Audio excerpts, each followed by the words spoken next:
2026 is going to be an awesome year. We got some pretty cool stuff coming up. First off, we got Foundations of Recovery. This is our flagship program. We're starting it in January. This is for anyone, man, woman, or couple who wants to come and reclaim their heart from shame, trauma, and betrayal. We start off with an education on all sorts of principles, give you the common language. We feed you from a fire hose in terms of all things recovery. It is such a great start to recovery. And we get at the roots of things, Tyler. This isn't like any other program. Like, this is our healing journey in process, and Foundations is where we begin. If you look at the value that you're getting there to kick off a good recovery with all of the right education, all of the right language, and a team to get you started while also being directed by Brannon and myself through the whole process, what a deal. So if you're interested, if you're struggling, if you've been wanting to do something for a long time, jump into this. This only comes around every so often, and we would love to have you there.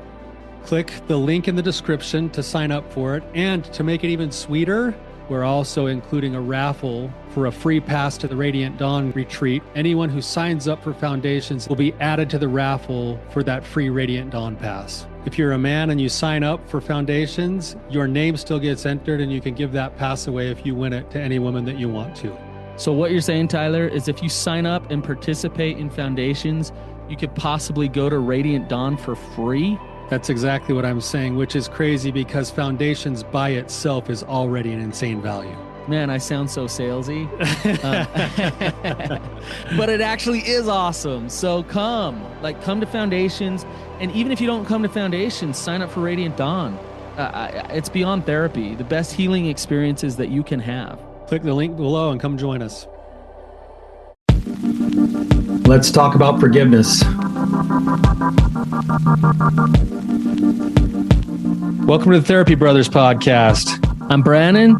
I'm Tyler. We're brothers. We're therapists. And we know recovery. Bring your stories, your questions, your successes with real recovery.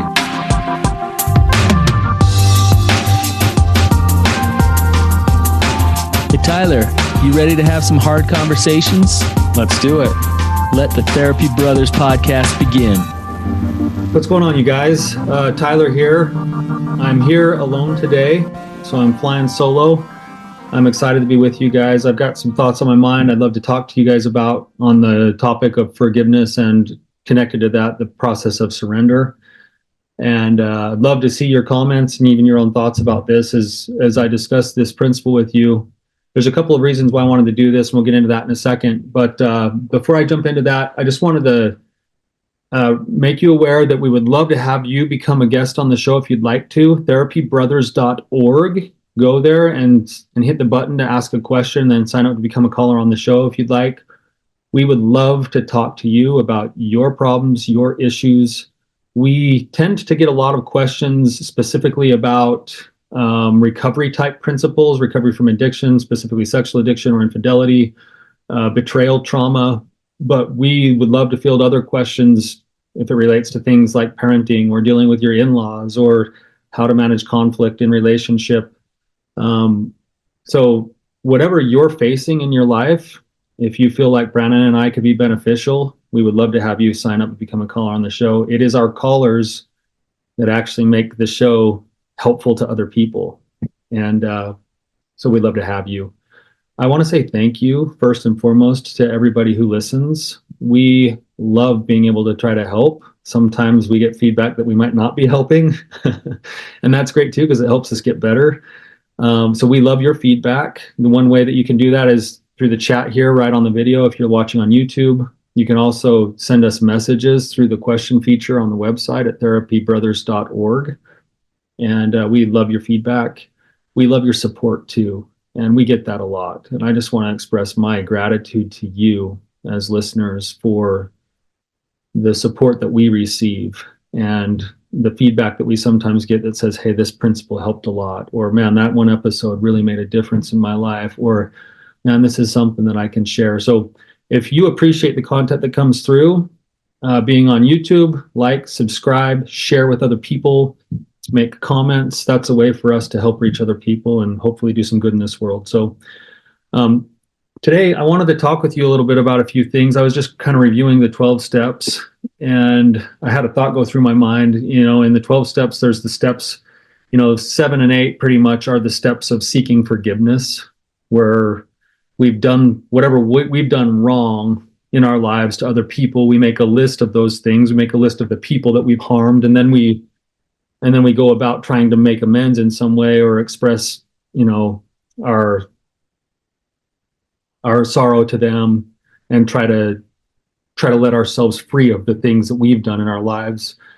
The other side to that, and this is one that I don't think gets talked about quite as much, is that in our lives we we become collectors as human beings of both resentments and regrets.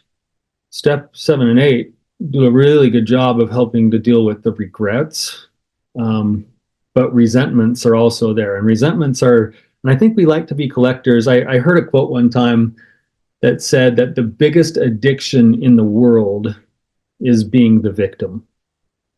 And if you think about that, you can chew on that for a minute, maybe you disagree with that, but it is true that we kind of like to be the victim because it gives us some sense of power and control, and in another way it gives us a sense of justification for whatever the behaviors are that we don't really want to take ownership for ourselves. And we also live in a world where we want it to be just. We want justice. And one way that we can clamor for justice is to continue to hold on to things when there doesn't seem to have been justice. And so it's really hard to actually let go of resentments. We like to collect them. It's like a weird kind of sick hobby that we have. It's maybe its own form of addiction sometimes, because it feels good to know that there's a need for justice and to know that we've been mistreated and that there still needs to be some payment that happens back. It allows us to be justified in our feelings at the same time that the price that it costs us is immense in terms of our peace of mind, our well-being, our sense of self, our values. And so it's an interesting thing that is pretty common. Actually, it's a human thing for us to do. So I just want to share a few thoughts with you today, have a discussion about resentments, how they form, what they do to us, and then maybe just give a few thoughts about the process of practicing letting go of resentments and why that might be the best course of action for a life that's full of peace and joy and freedom and love and really wholeheartedness. So one of the reasons I want to talk about this self-disclosingly is that I'm kind of in the midst of a little small piece of one of these instances right now. I'll give you the example. And you guys can think of your own situations too, and I'd ask you to think of your own situations in your life. Maybe we'll do a little exercise on this a little later on too, but I just had this happen 2 days ago, where probably about 5 years ago here at my practice, I had an intern that I had hired that was going to school, and I hired this intern. She's really sharp, good intern, great therapist. I think she's kind of got, some therapists just kind of have the gift, and I think she has the gift. I think she was kind of a natural. So she worked for me for just over a year. And in the process of working for me, she sat in on my groups. I built a caseload for her. So a whole caseload of clients as a therapist, built a caseload for her. And then I gave her a bunch of my materials that I use with my clients to try to help them find recovery. And in the process of that, she took some of those materials and then she created a Google Drive with several different folders. And then she shared those folders with me so that I could access them, because I had like all these binders and stuff of hard copy type stuff. She shared those folders with me, and it was great because then I could just access them digitally. And that's been awesome. And then she since has left. When she left, she went and she basically took all of her caseload, went and started to build her own practice. I think she's very successful now. I hope she is. And well, just 2 days ago, I went to access those folders that were in the Google Drive that were shared. And I was locked out of those folders and said I needed to request access from the owner. So I requested access. thinking and remembering that I think it was her. And like 10 minutes later, I got rejection messages back from all those folders. And here I am, having provided her an internship, a place of employment, a caseload, the materials themselves. She did do the work to put them onto a Google Drive and share them with me. And then all of a sudden I'm locked out of my own materials. And what's the very first thought that goes through my mind is that this isn't right. This isn't just. This isn't fair. And I kind of felt like, I don't know what it's like for you, and maybe this is a time to pause and think about it. Like, what does resentment actually feel like in your body? Like, if you bring up a situation in your life, somebody right now that you're harboring some kind of ill will towards, maybe for a justified good reason, maybe you've actually been victimized by this person, but become curious with it. What does it actually feel like in your body?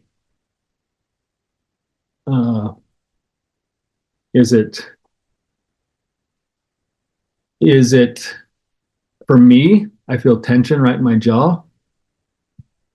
I feel my face start to flush. You might even see it on my face right now. I feel tightness in my chest. I feel a pit in my stomach. And I feel just kind of overall sense of like hardness in my muscles. I don't know if that's the same for you or not, but pay attention to that in your body. So that resentment starts to come up, and then that resentment is also going to get paired in some ways with a thought process. And what's the thought process that goes through you as you start to think about this situation? I would guess, and I would submit, that it's likely that the thought process that is going through you is a narrative or a story that is somehow outlining all of the reasons why it's not fair or right to you. And then inside of that story, there's this anger that boils up inside, maybe a sense of hatred even. And it in some ways probably makes the heart beat faster, and it probably feels good while at the same time it feels bad. The interesting thing about these resentments is that if we're not careful, something as simple as this example that I'm talking about right now, it can sort of just go back under the surface and layer itself on top of other resentments and then almost be subconscious until the right moment happens where it's no longer subconscious and it comes out sideways. It's going to blow up on one of my daughters 3 weeks from now, or it's going to blow up on one of my clients if I don't do something with the resentment that I'm harboring. So that's what we want to talk about today, is what causes us to hold resentments, what keeps us from being able to work through them and let them go, why would we want to let them go, and that's what we're going to get into today. So as you're thinking about these people that you resent, I want to talk a little bit about the fact that letting go of resentments is a very personal process. We often want or feel like we need the other person who has wronged us or harmed us to be involved in the process of actually getting to forgiveness. And admittedly, they can be involved in that process, and sometimes they can actually be very helpful in the process if they approach it from the right kind of place. So like if I had somebody who I'm frustrated or upset at, and they come to me and they're like, hey, I'm sorry, I shouldn't have done that. That's my fault. It might take me a little while, but I'm going to be able to let that go a lot easier because there's somebody who is penitent. And in some way, that penitence feels like it's at least an approach to a willingness to have justice.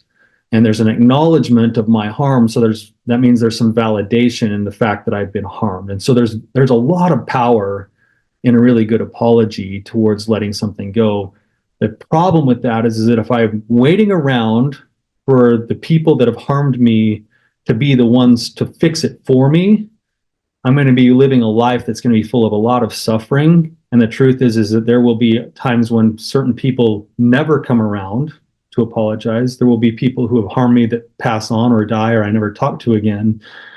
And if I don't learn how to let those things go on my own, I am now a continual prisoner to the thing that they did. unless I learn to take my power back and realize that the letting go process of resentment and forgiveness is completely, at the end of the day, an individual process. Again, it may include others, but at the end of the day, it is solely and wholly about you. It's about me. It's my process, my life. I have to take responsibility for it.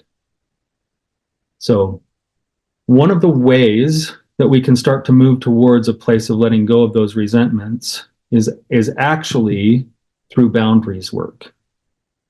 A lot of times our resentments become a form of self-protection inside of an ongoing relationship that is not very healthy with the current stage of boundaries.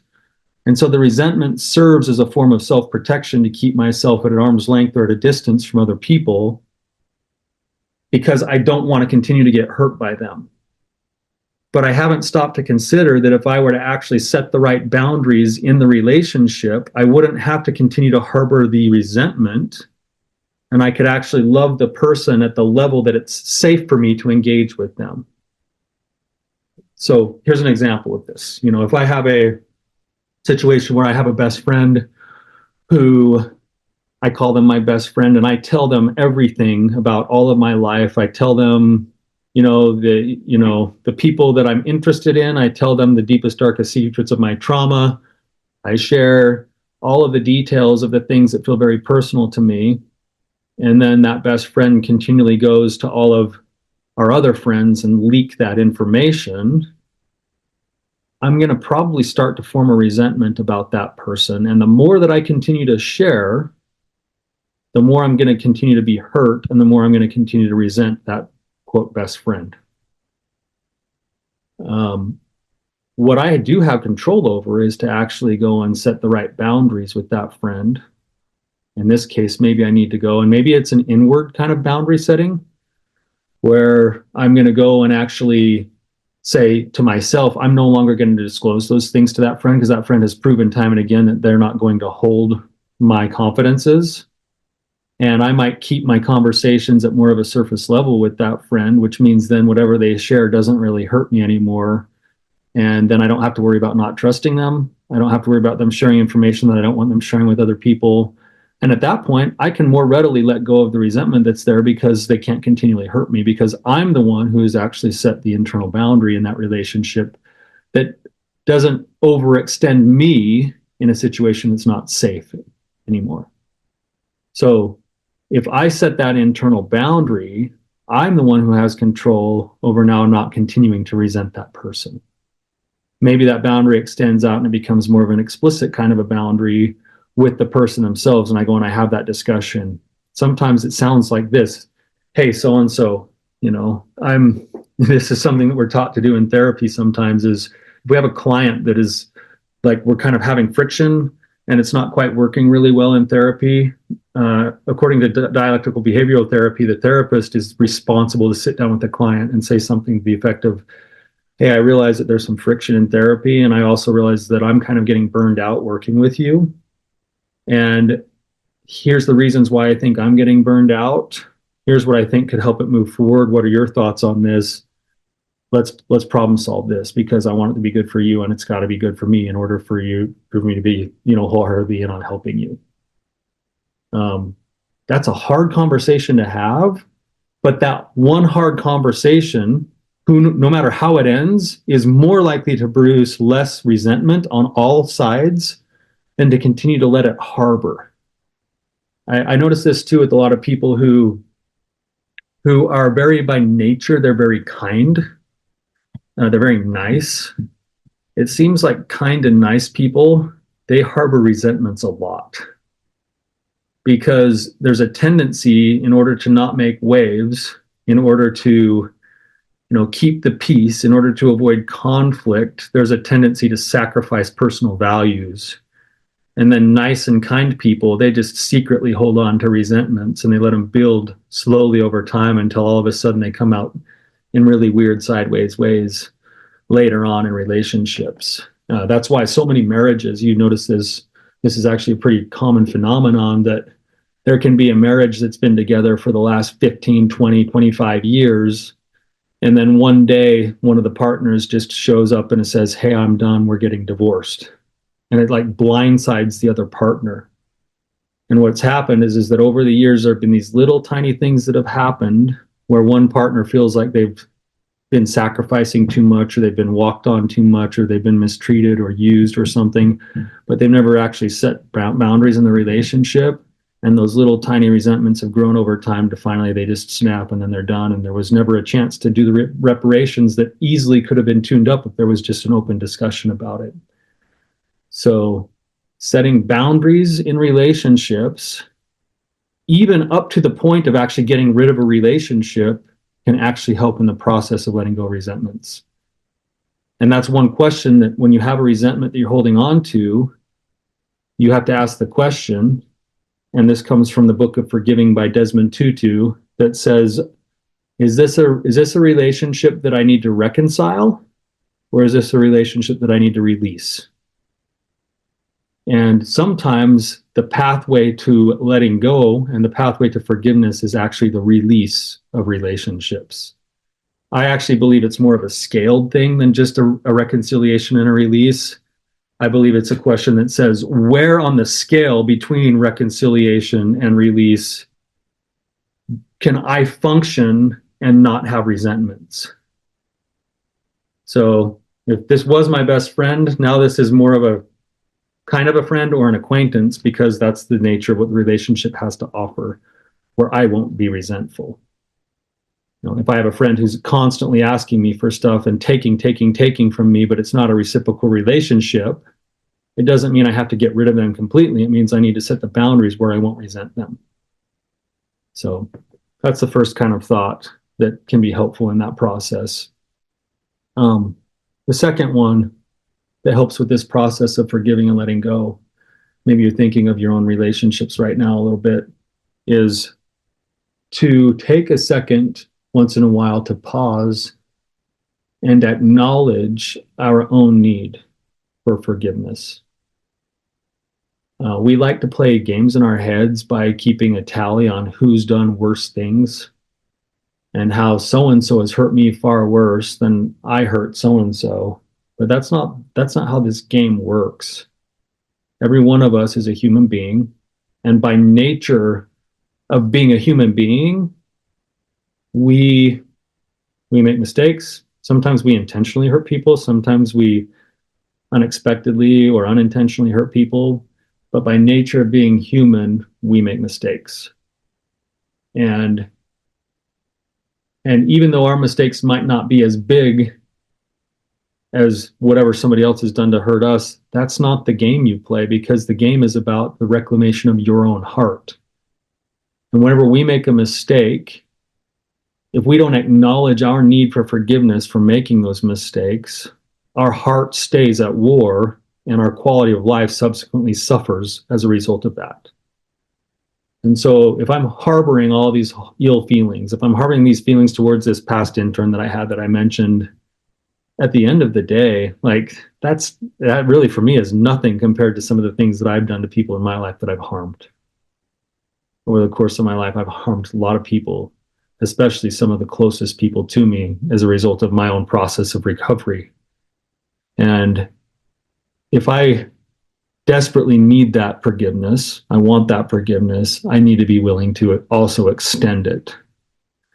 And so just reminding myself that I'm human and that I have my own needs for forgiveness can sometimes be a way to then move myself closer to softening my heart, to letting go of whatever I'm holding on to that's causing the bitterness inside of me. So third thing is to take an inventory of the actual price that we're paying to house the resentment. What is the price of the rent we're paying for the resentment? And this is something that we can kind of think about in terms of, for sure, your heart work. Like, what does it do to your heart? What does it do to your openness to the world? What does it do to your ability to see other people? What does it do to your belief systems about yourself, about other people, about relationships? What does it do in terms of the overall quality of your life? When you think about this resentment right now, Some of you guys might be thinking of something that happened years ago. Some of you guys might be thinking about something that happened yesterday. You know, what's interesting is that no matter when it happened, it actually is in the past. And the interesting thing about this is that we pay a hefty price to hold on to it, right up to the point that we actually re-inflict the same pain on ourselves over and over again that happened whenever that thing that happened that caused the resentment in the first place. And what's crazy about it is that that thing that happened in the first place happened in that one instance. Maybe it was a repeated thing where it happened in several instances, but every time we relive it and refile it in our brain after that is actually us choosing to do it to ourselves again. We don't think of it that way because it happens automatically. It's human. But what we're really doing is we're the one who's actually causing ourselves the pain and the suffering again by reliving it and refiling it and continuing to hold on to it and grip tight to it. And so what is the actual price?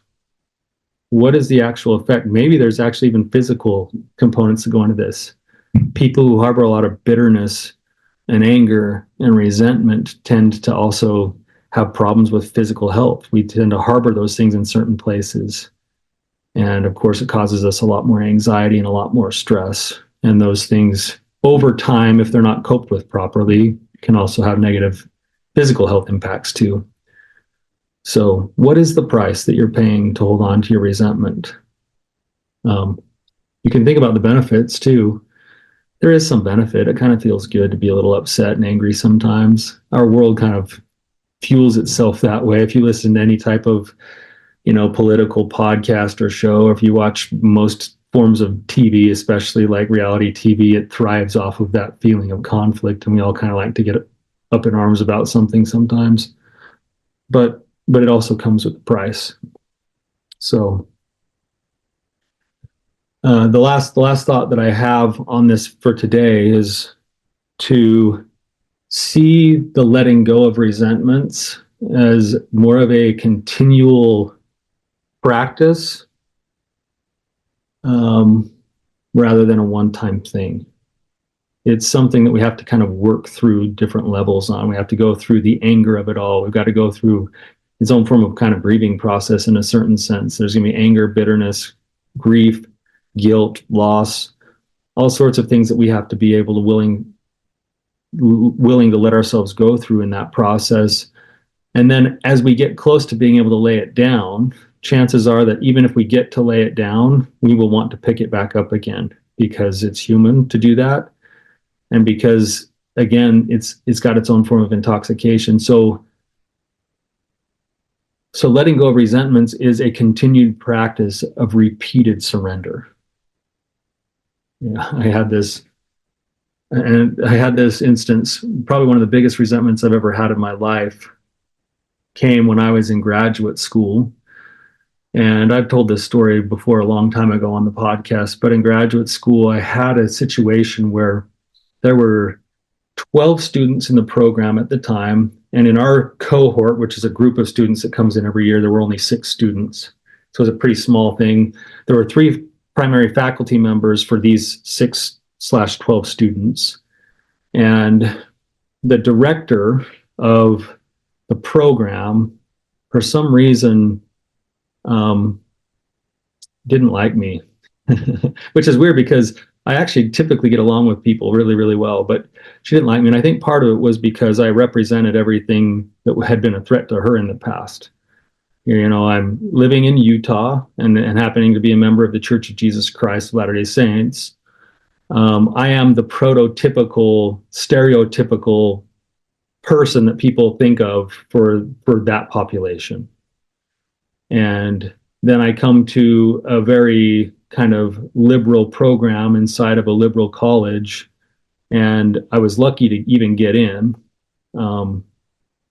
And the very first night that we went to the gathering of all the new students, we took our spouses with us. And the very first night, this professor goes up to my wife and says, "Wow, it's got to feel so nice to you to actually have a hot meal." And my wife was like, "What does that mean?" She's like, "Well, you guys are members of this church, aren't you? And my wife said, yeah, we are. And she said, oh, well, in your church, the women have to eat after the men. So it must be nice to be at a public party where you get to eat with everybody else, which is completely false. This is not even close to anything that goes on with my religion. And yet she's just assuming that that's the truth. And that was the angle she was coming at it from. And then that's kind of what carried over through my whole 2 years of going through this program. It got to the point where I had a class with this professor, and it happened to be an ethics class. And I had done all my assignments. I had an A in the class, and it got to be the last week of the school year, the last week of the semester. And she called me into her office and she said, hey, I don't have most of your assignments, and you've got a C- in the class right now. And in our program, if you get a C or lower, we have to counsel you out of the program. So I've been going to school for a year and a half. And now all of a sudden she's telling me I have a C and that they're going to counsel me out of the program because I'm getting a C in this class, even though I've done all my assignments. And then she said, it was kind of like the evil stepmother from Cinderella. She said, but you got a week left. And if you want to do all the assignments, then you can still get a good grade in this class. And if not, then we need to go and do some kind of disciplinary thing to start moving out of the program. And I was like, this is ridiculous. So luckily I had all my assignments out in my car. I went out and got one of my assignments and turned it back in. So I had a B-. And she said, well, do you want to do the rest of the assignments? We can still get you an A if you want to do all that extra work. And I had the other assignments out in the car, and I just said, no, I'll take the B-. And I took it. And that was my way of being spiteful. And that was my way of being resentful. And then after that, I went to the main, head of the department, who happened to be her best friend, and filed a complaint. And then we had a big sit down, and it didn't go very well. So after that sit down, she called my intern place where I was doing my internship, my supervisor there, and said, I have really big concerns about Tyler. I think he's unethical, and I think he's this and that and the other. So you need to keep an eye on him. So now my boss is like coming to me and saying, what's going on here? And all this drama got stirred up. Anyway, you guys can hear me tell my story. You probably see my face flushing right now. I've done a lot of work on this and over the years, but it still sits with you if you bring it back up. And I carried that bitterness for years. Luckily, nothing came of it. I graduated. I got my degree. Truth is I've had a pretty successful career since then. That was really close to almost being exactly 20 years ago. I'm telling you this story from 20 years ago, and my face is already starting to flush again as I tell that story. I can't tell you how many times I've had the practice of noticing that bitterness, seething over this story, feeling the injustice of it all, wanting to do something or get revenge or do something else, only to realize that none of that is going to matter, because at the end of the day, the only person who this is harming now is me. It's long gone. It's a thing of the past. It's over. I've even let it go before. So why is it coming up again? And I have to have that practice of going through these steps that I just talked about and saying, you know what, Tyler, you got to let it go. What I've found, though, is that the more that we practice letting it go, the more it stays gone and the less it hurts when it comes up. And then the brain actually starts to go to work on that same process of letting it go. And I don't know if anyone else has had this kind of experience, but this just happened a couple of years ago. I was prepping for the Radiant Dawn conference that we do for the women. And I love that conference. It's so awesome. But I was prepping for it, and so it was kind of fresh in my brain. And then one night I went to bed. It was like 3 days before the retreat was going to start, and I had this really kind of crazy dream. And in the dream, I was at the retreat, and I happened to be in a boat with my brother and a couple of the women from the retreat. And we were rowing across this big lake to go try to find a lost woman that had gotten lost. And while we were running around, we got to the other side of the lake. We were running around in the wilderness trying to find this lost woman. And I stepped into a clearing and an opening of this spiritual drum circle that was going on. And I could feel this really beautiful energy. And so I ran over to the drum circle to see what was going on. And the person leading the drum circle was this professor. my brain was trying to figure out how to still let it go. And here's this professor in my dream now leading this drum circle that's just full of like love and peace and common humanity. And I sat there in my dream and I woke up, there were tears in my eyes, and I was feeling so much love for this professor who I had hated for like 18 years, and I think that part of the process is that I've been so hard at work continually practicing let it go, let it go, let it go, that eventually my brain started saying, yeah, there's got to be a way to find a way to love this person as a person. And you kind of know when forgiveness is full and complete when you can look at the person who's harmed you as a person. And that was a real gift. And I think that the brain is cued to do that if we give it permission to start to go to work on it that way. The problem is our default setting is to hold on to it instead of practice letting go. So it's just some food for thought. I wanted to share one final thing with you. This is a story. It's a very, very common story. I share it in my groups all the time. But it's so poignant and powerful. And I would actually recommend to anyone listening to this, if you have not ever listened to or read The Hiding Place by Corrie ten Boom, that book is so beautifully powerful. I had such a deep sort of emotional, spiritual experience listening to this book. It's a story about Corrie ten Boom and her sister. I won't give away the whole story, but basically they end up trying to help people get out of German control. And after a while they get caught and they get sent to a German concentration camp. And it tells her and her sister's story of that concentration camp. So I want to share a part of that story as it relates to this concept of resentment, surrender, and forgiveness. And hopefully this will be helpful and thought-provoking for you. It says, it was in the church in Munich that I saw him, a balding, heavy-set man in a gray overcoat, a brown felt hat clutched in his hands. People were filing out of the basement room where I had just spoken, moving along the rows of wooden chairs to the door at the rear. It was 1947, and I had come from Holland to defeated Germany with the message that God forgives. It was the truth they most needed to hear in that bitter, bombed-out land. I gave them my favorite mental picture. Maybe because the sea is never far from a Hollander's mind, I like to think that's where forgiven sins are thrown. When we confess our sins, I said, God casts them into the deepest ocean, gone forever. The solemn faces stared back at me, not quite daring to believe. There were never questions after a talk in Germany in 1947. People stood up in silence, and in silence collected their wraps, and in silence left the room. And that's when I saw him, working his way forward against others. One moment I saw the overcoat and the brown hat, the next a blue uniform and a visored cap with its skull and crossbones. It came back with a rush.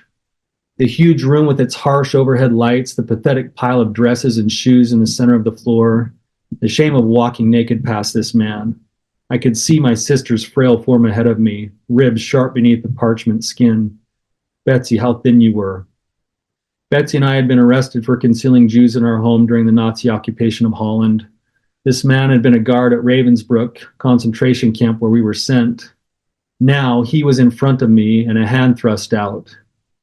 A fine message, Fräulein. How good it is to know that, as you say, all our sins are at the bottom of the sea. And I, who had spoken so glibly of forgiveness, fumbled in my pocketbook rather than take that hand. He would not remember me, of course. How could he remember one prisoner among those thousands of women? But I remembered him, and the leather crop swinging from his belt. It was the first time since my release that I'd been face to face with one of my captors, and my blood seemed to freeze. You mentioned Ravensbrück in your talk, he was saying. I was a guard in there. No, he did not remember me. But since that time, he went on, I have become a Christian. I know that God has forgiven me for the cruel things that I did, but I would like to hear it from your lips as well. Fräulein, will you forgive me? And I stood there, I whose sins had every day been forgiven and could not. Betsy had died in that place. Could he erase her slow, terrible death simply for asking?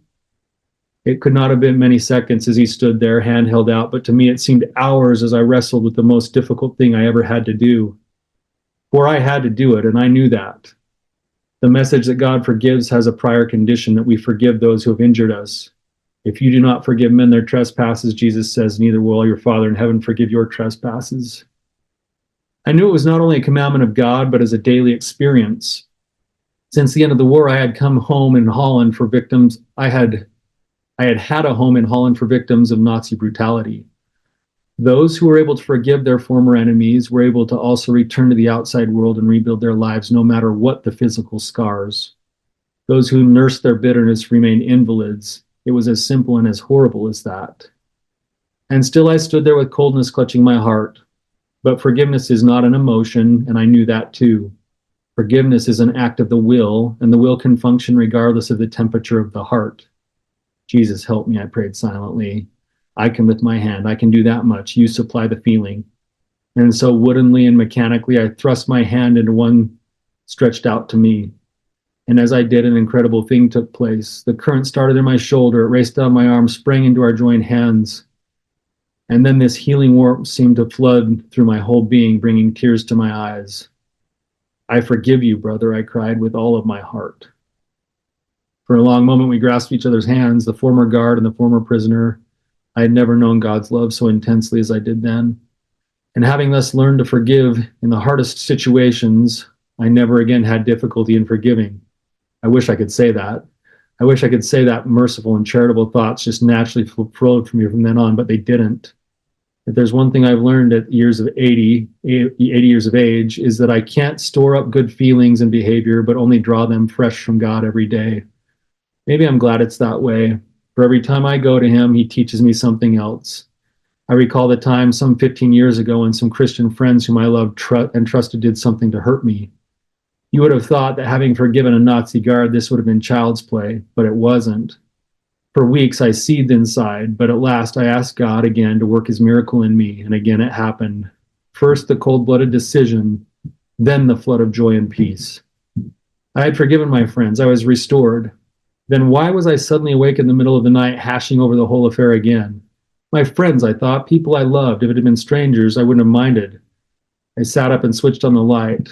Father, I thought this was all forgiven. Please help me do it. But the next night I woke up again. They talked so sweetly too, never a hint of what they were planning. Father, help me. The help came in the form of a kindly Lutheran pastor to whom I confessed my failure after 2 sleepless weeks.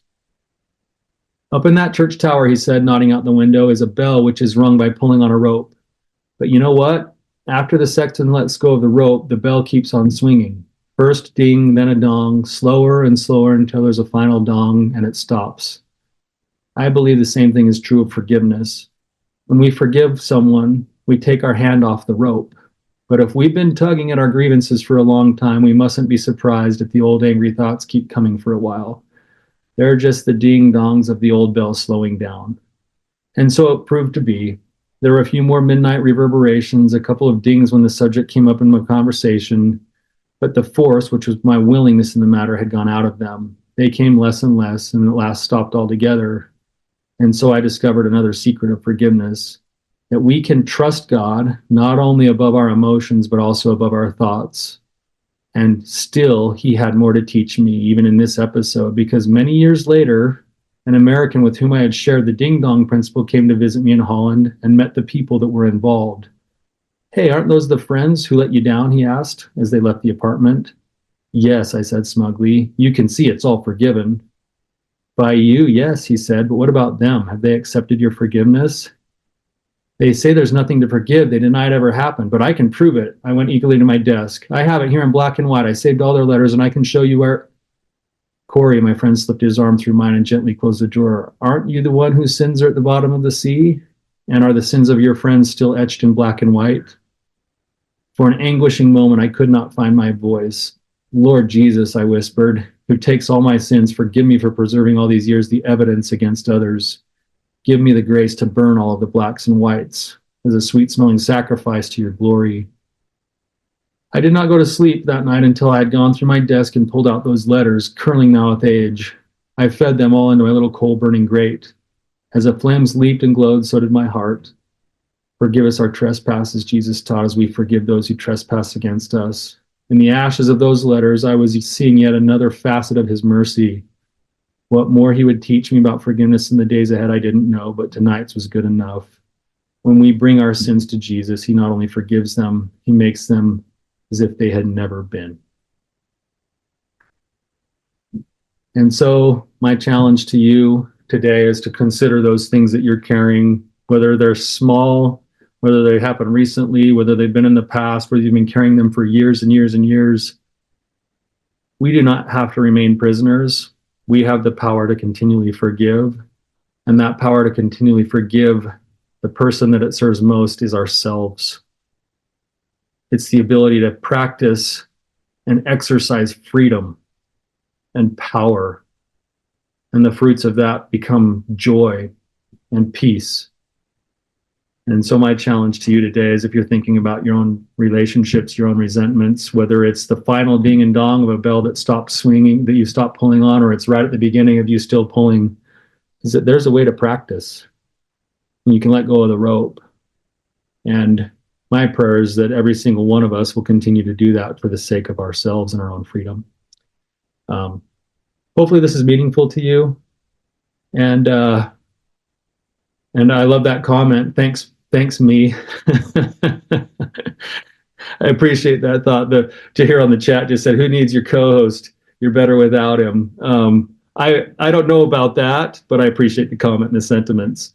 But I do want to say thank you to you for being here. Thank you to everybody who's listening to this. Hopefully this is helpful. If this is meaningful, maybe you're listening right now and you're like, so-and-so really needs to hear this because you're mad at them. Maybe you send that to them too, and then you can fight about who needs to let go of things first. But love you being here. And until next time, keep on keeping on.